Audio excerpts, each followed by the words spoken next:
Baghdad کے قریب ایک چھوٹی سی بستی میں ایک دانا اور صابر بوڑھا شخص رہتا تھا جس کا نام حکیم تھا۔ اس کی ساری زندگی محنت اور ایمانداری میں گزری تھی۔ حکیم کے 5 بیٹے تھے جو زندگی کی دوڑ میں اپنی اپنی مصروفیات میں مگن تھے۔ ان میں سب سے بڑا بیٹا یوسف تھا جو ایک زمیندار تھا۔ یوسف دن بھر کھیتوں میں محنت کرتا، فصلوں کی دیکھ بھال کرتا اور تھکا ہارا شام کو گھر لوٹتا۔ والد کی خدمت اس کی ذمہ داری تھی، مگر وہ اندر ہی اندر اس بوجھ سے اکتا چکا تھا۔ حکیم اپنے بیٹے کی تھکن اور بدلتے رویے کو محسوس کر رہا تھا، مگر خاموشی سے نظر جھکا لیتا۔ کچھ عرصے بعد وہ سمجھ گیا کہ یوسف اب اس کی موجودگی کو ایک ذمہ داری سمجھنے لگا ہے۔ ایک دن حکیم نے یوسف کو پاس بلایا اور کہا، بیٹا میں جانتا ہوں کہ تم بہت مصروف ہو اور شاید میری وجہ سے تم پر بوجھ بڑھ گیا ہے۔ میں چند دن بعد دوسرے بیٹے کے پاس چلا جاؤں گا۔ تم اپنی زندگی پر دھیان دو اور میرے لیے فکر نہ کرو۔ یوسف خاموش رہا، دل میں ہلکی سی ندامت ضرور محسوس کی، مگر زبان پر روکنے کے لیے کوئی لفظ نہ آیا۔ چند دن بعد حکیم اپنا سامان باندھ کر دوسرے بیٹے فاروق کے گھر چلا گیا جو ایک کامیاب تاجر تھا۔ فاروق نے اپنے والد کو خوش آمدید تو کہا، مگر اس کے لیے اس کی تجارت زیادہ اہم تھی۔ اس کی بیوی بھی سسر کو نظر انداز کرتی اور ان سے بات کرنا بھی گوارا نہ کرتی۔ حکیم دن بھر خاموشی سے ایک کونے میں بیٹھا رہتا، مگر اپنی تکلیف کا اظہار کبھی نہ کرتا۔ کچھ عرصے بعد فاروق نے اپنی بیوی کے کہنے پر والد سے کہا، ابا آپ کو میرے کاروبار میں میرا ہاتھ بیٹھانا چاہیے تاکہ آپ کی موجودگی کا کچھ فائدہ ہو۔ یہ سن کر حکیم نے ایک سرد آہ بھری۔ اس کے جھکے کندھے اور کمزور ہاتھ گواہی دے رہے تھے کہ وہ اب مزید محنت کے قابل نہیں رہا، مگر اس نے پھر بھی کوئی شکایت نہ کی۔ رات بھر حکیم کی کھانسی اور بیماری سے تنگ آ کر فاروق کی بیوی نے کہا، یہ بوڑھا انسان ہمیں مزید پریشان کر رہا ہے، اس کے دوسرے بیٹے بھی ہے، وہاں جا کر رہ لے۔ فاروق بھی بے حس تھا۔ اس نے حکیم سے کہا، ابا اگر آپ یہاں تنگ ہے تو کوئی بات نہیں، دوسرے بیٹے کے پاس چلے جائے،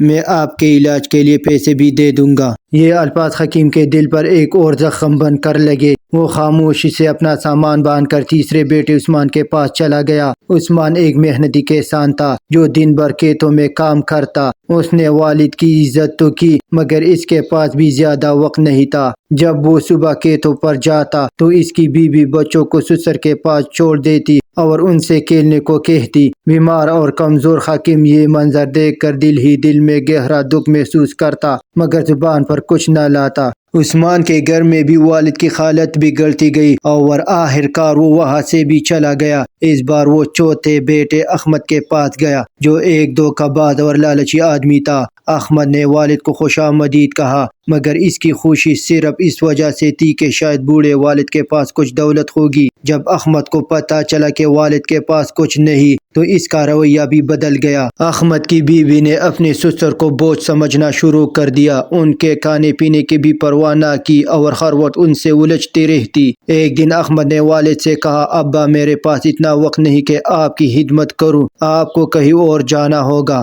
حکیم کے پاس اب آخری امید اس کا سب سے چھوٹا بیٹا عبداللہ تھا۔ عبداللہ ایک غریب مگر محنتی شخص تھا جو روزانہ دیہڑی لگا کر اپنا اور اپنے والد کا خرچ چلاتا۔ اس کی بیوی بھی نیک دل عورت تھی جو اپنے سسر کی بے حد خدمت کرتی۔ حکیم نے عبداللہ اور اس کی بیوی کی محبت دیکھی تو دل ہی دل میں خوش ہو کر دعائیں دینے لگا۔ وقت گزرتا گیا اور حکیم کی صحت مزید بگڑنے لگی۔ عبداللہ اپنے والد کی حالت دیکھ کر بے حد غمزدہ ہو گیا اور اکثر رو پڑتا۔ وہ والد کو بوجھ نہیں بلکہ اپنی سب سے قیمتی ذمہ داری سمجھتا تھا۔ آخر کار ایک دن حکیم نے عبداللہ کو قریب بلایا اور کمزور آواز میں کہا، بیٹا میرے دن گنے جا چکے ہیں، مگر اللہ تمہیں خوش رکھے، تم نے میری خدمت کر کے میرا دل جیت لیا۔ عبداللہ نے آنسو بھری آنکھوں سے کہا، ابا اللہ نہ کرے کہ آپ ہمیں چھوڑ کر چلے جائے، ہم آپ کے بغیر کیسے جئیں گے؟ حکیم نے مسکرا کر کہا، بیٹا یہ دنیا پانی ہے، مجھے اپنے رب کے پاس جانا ہے، مگر تم سے ایک آخری بات کہنا چاہتا ہوں۔ میں نے اپنی زندگی میں تم 5 بیٹوں کا امتحان لیا، مگر اس آزمائش میں صرف تم کامیاب ہوئے۔ میرے مرنے کے بعد بغداد کی پلا گلی میں جا کر جابر نام کے ایک بوڑھے شخص کو میرا نام لے کر کہنا کہ حکیم دنیا سے چلا گیا ہے اور جو امانت میں نے اس کے پاس رکھی تھی وہ تمہیں دے دے۔ حکیم کے یہ کہنے کے چند دن بعد وہ دنیا سے رخصت ہو گیا۔ عبداللہ کے لیے یہ ایک بہت بڑا صدمہ تھا۔ اس کی آنکھیں اشک بار تھے اور دل میں ایک خلا سا محسوس ہو رہا تھا۔ اس نے اپنے بھائیوں کو جنازے میں بلایا۔ وہی بھائی جو والد کو بوجھ سمجھتے تھے اب جنازے میں شریک ہو گئے۔ عبداللہ نے اپنے والد کی آخری خواہش پوری کرنے کے لیے بغداد جا کر جابر سے وہ امانت وصول کی۔ جب عبداللہ نے صندوق کھولا تو حیران رہ گیا۔ اس میں بغداد کے مشہور بازار کی کئی دکانوں کے کاغذات، قیمتی جواہرات اور سونے کے اشرفیہ موجود تھے۔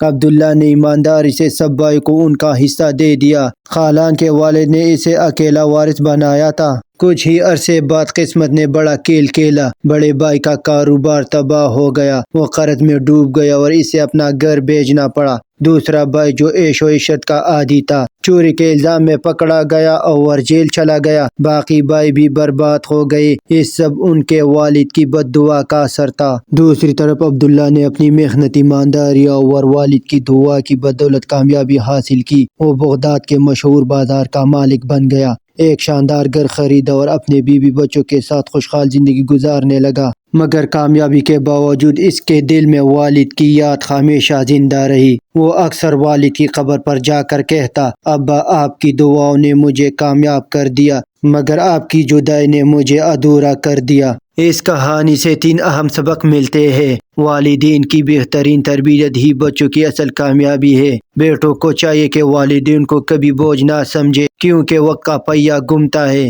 والدین کی خدمت صرف دنیا میں کامیابی نہیں بلکہ آخرت میں بھی نجات کا ذریعہ ہے۔